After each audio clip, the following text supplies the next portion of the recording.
Assalamualaikum warahmatullahi wabarakatuh. Salam sejahtera bagi kita semua. Pada kesempatan kali ini, kami dari kelompok 2 akan memaparkan hasil diskusi mengenai risk assessment. Sebelum masuk kepada hasil diskusi, perkenalan kami memperkenalkan kelompok kami, yaitu yang pertama ada Andi Tendri Abing Sucinanda 10171006, kemudian Bestin Septia Sinambela 10171010, kemudian ada Fahriza Irham Taufani 10171026, kemudian ada Muhammad Putra AG 10171052, dan yang terakhir adalah Sri Rahayu 10171072. Selanjutnya, outline yang akan kami bahas pada kesempatan kali ini adalah yang pertama yaitu Business Continuity Planning, yang kedua Risk Assessment. Kita masuk ke outline yang pertama yaitu Business Continuity Planning. Business Continuity Planning atau disingkat BCP adalah kebijakan dan prosedur yang memuat serangkaian kegiatan terencana dan terkoordinir mengenai langkah-langkah pengaturan risiko, penanganan dampak gangguan atau bencana, dan proses pemulihan agar kegiatan operasional perusahaan atau organisasi tetap dapat berjalan. Selanjutnya, ada beberapa tipe dari bencana atau disaster. Ada 4 tipe, yaitu yang pertama adalah natural hazards, yang kedua human caused hazards, yang ketiga accident hazards, dan yang terakhir adalah technological hazard. Nah, untuk natural hazard, ini adalah tipe bencana yang disebabkan oleh alam. Sebagai contoh adalah tsunami Aceh pada tahun 2004. Selanjutnya, tipe yang kedua adalah human caused hazards. Jadi bencana tipe ini adalah disebabkan oleh manusia itu sendiri, seperti bom nuklir di Hiroshima dan Nagasaki pada tahun 1945, dan juga misalkan aksi terorisme, perampokan, dan lain sebagainya seperti itu. Kemudian yang ketiga adalah accident hazards. Ini adalah bencana yang disebabkan oleh kecelakaan. Contohnya adalah kebakaran gedung Kejaksaan Agung pada tahun 2020. Kemudian yang terakhir ada technological hazard. Jadi technological hazard ini sebabnya adalah kesalahan teknis. Contohnya adalah jatuhnya pesawat Lion Air GT610 pada tahun 2018. Selanjutnya akan dijelaskan oleh teman saya. Oke, selanjutnya masuk ke tahapan Business Continuity Planning atau BCP Life Cycle. Nah, sebelumnya BCP itu sendiri merupakan strategi atau proses penyusunan sistematik preventif dan kuratif dalam rangka mengurangi atau mencegah dampak terjadinya krisis terhadap aktivitas bisnis yang normal. Dalam BCP terdapat beberapa step yang harus dilakukan, yaitu yang pertama terdapat Project Initiation, yang kedua Risk Assessment, yang ketiga Business Impact Analysis, yang keempat Mitigation Strategy Development, yang kelima Plan Development, keenam Training and Testing, dan terakhir ada Plan Maintenance. Oke, pada kesempatan kali ini kami ingin berfokus ke step Risk Assessment. Nah, pada step ini perusahaan harus menganalisis risiko yang terdampak menggunakan ruang lingkup risiko. Perusahaan juga perlu mengamati lingkungan eksternal yang dapat mempengaruhi kinerja bisnis. Dalam melakukan risk assessment di sini, perusahaan dapat menganalisis 4 elemen yang dapat dianalisis pada perusahaan. 4 elemen tersebut yaitu pertama ada manusia. Manusia di sini merupakan orang yang bertanggung jawab atas designing, implementing, dan monitoring proses yang ada di perusahaan. Contoh manusia dalam perusahaan di sini yaitu karyawan. Oke, yang kedua proses. Proses di sini merupakan kegiatan sehari-hari yang dilakukan agar suatu perusahaan dapat berjalan. Yang ketiga ada infrastruktur yang merupakan tempat berjalannya proses bisnis pada perusahaan. Misalnya di sini ada tempat kerja, ruang penyimpanan server, dan lain-lain. Yang keempat merupakan teknologi. Teknologi di sini merupakan tools yang digunakan untuk menunjang kinerja dan keamanan bisnis. Misalnya tools yang digunakan perusahaan ada Customer Relationship Management Tools dan lain-lain.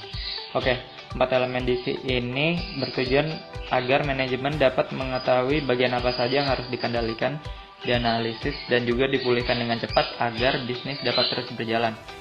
Oke, next masuk ke risk assessment itu sendiri. Nah, apa itu risk assessment? Risk assessment adalah metode yang sistematis untuk menentukan apakah suatu kegiatan atau aset mempunyai risiko yang dapat diterima atau tidak. Hal ini bertujuan untuk mengurangi kemungkinan bahaya dengan menambahkan atau melakukan pengendalian yang diperlukan dan tindakan pencegahan. Risk assessment itu sendiri merupakan metode reproducible atau yang berarti pengukuran yang digunakan harus dapat digunakan lagi. Oke, selanjutnya akan dijelaskan oleh teman saya. Selanjutnya adalah langkah-langkah risk assessment. Yang pertama, identifikasi risiko, kedua evaluasi nilai risiko, ketiga identifikasi opsi penanganan risiko, keempat penentuan rencana pengendalian risiko, dan yang terakhir perhitungan nilai risiko yang diharapkan. Langkah pertama yang dilakukan adalah mengidentifikasi kemungkinan risiko yang dapat terjadi pada organisasi atau perusahaan. Ini bertujuan untuk mengetahui keadaan yang akan dihadapi oleh organisasi atau perusahaan tersebut dalam berbagai aspek seperti hukum, ekonomi, sosial, maupun teknologi yang ada. Risiko dari setiap aspek akan diklasifikasikan menurut kategorinya masing-masing agar mempermudah proses selanjutnya.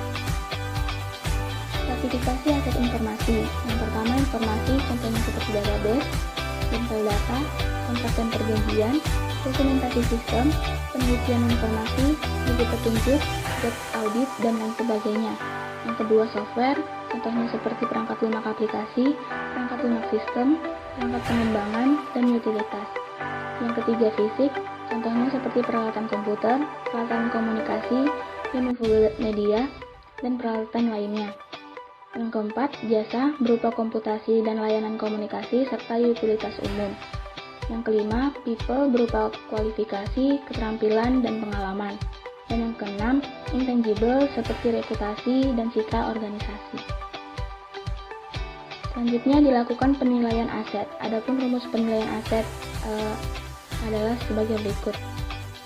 Confidentiality ditambah integrity ditambah availability, kemudian dibagi 3 dengan ketentuan nilai confidentiality, integrity, dan availability sama dengan 3 untuk tinggi, 2 untuk sedang, 1 untuk rendah.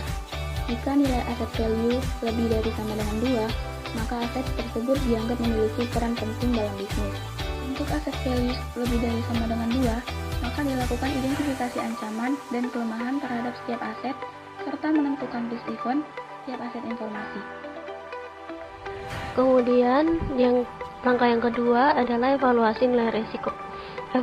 Evaluasi ini dilakukan dengan cara melakukan analisis nilai severity dan nilai probability dan tingkat risiko untuk setiap akibat dari ancaman yang terjadi. Adapun severity adalah dampak terukur yang ditimbulkan oleh suatu risiko, sedangkan probability adalah potensi kemungkinan terjadinya risk event berdasarkan data history atau current control atau knowledge base.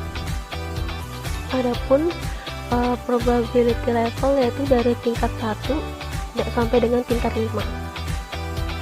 Lalu kemudian menentukan nilai tingkat risiko untuk identifikasi risiko dengan pendekatan bottom up, diawali dengan melakukan agregasi nilai severity dan probability untuk masing-masing risk event.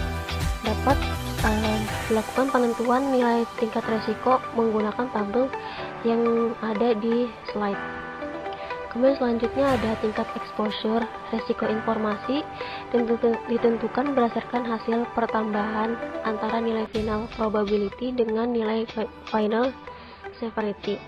Lalu dipetakan dalam peta risiko informasi atau dengan berpedoman pada tabel NRD atau nilai risiko dasar. Lalu selanjutnya ada tingkatan risiko informasi tersebut, yaitu yang pertama ada ekstrim, yang mana resiko jenis ekstrim ini tidak dapat diterima. Lalu ada tinggi, resiko ini juga tidak dapat diterima. Ada menengah, yang menengah ini adalah resiko yang dapat diterima dengan pemantauan. Lalu yang terakhir ada rendah, yaitu risiko yang dapat diterima tanpa pemantauan. Ya baik, saya lanjutkan untuk langkah-langkah risk assessment yang ketiga, yaitu identifikasi opsi penanganan resiko. Untuk langkah yang ketiga ini memiliki tindakan penanganan resiko yang dapat diambil sejumlah 4 macam tindakan. Yang pertama ada accept risk atau menerima resiko. Jadi, tindakan yang dilakukan adalah mempertahankan risiko pada tingkat risiko saat ini dengan tidak mengambil tindakan lanjutan. Yang kedua, ada transfer risk atau memindahkan risiko. Jadi, tindakan yang dilakukan adalah memindahkan atau menggeser risiko yang ada kepada pihak ketiga yang independen dan memiliki kemampuan finansial yang kuat. Adapun yang ketiga, ada avoid risk atau menghindari risiko. Jadi, tindakan yang dilakukan adalah menghindari paparan atau exposure terhadap kemungkinan terjadinya suatu risiko yang berpotensi terjadi. Dan yang terakhir ada reduce risk atau mengurangi risiko. Pada tindakan yang dilakukan yaitu mengurangi tingkat risiko sampai pada tingkat yang dapat diterima dengan memfokuskan pada penurunan probability dan severity risiko. Ya, langkah yang keempat adalah penentuan rencana pengendalian risiko. Jadi, pada tahap yang keempat ini, untuk risiko yang tidak dapat diterima harus dilakukan rencana pengendalian risiko. Apabila diputuskan untuk mengambil opsi mengurangi risiko, maka harus dilakukan identifikasi rencana risiko yang terdiri dari control objectives dan kontrol. Kemudian ada peraturan perundang-undangan yang berlaku sesuai dengan tempat keberadaannya, dan ada kontrol-kontrol lain sesuai dengan kebutuhan bisnis. Dan untuk langkah yang terakhir, yaitu penghitungan nilai resiko yang diharapkan. Nah, jadi pada langkah yang terakhir atau langkah yang kelima ini, tingkat resiko yang diharapkan atau expected risk-nya harus dihitung kembali untuk setiap tingkat resiko yang telah ditentukan untuk setiap non-acceptable risk-nya. Nah, itu saja pemaparan dari materi risk assessment dari kelompok 2. Kurang dan lebihnya mohon maaf. Sekian dari kelompok 2. Wassalamualaikum warahmatullahi wabarakatuh. Terima kasih.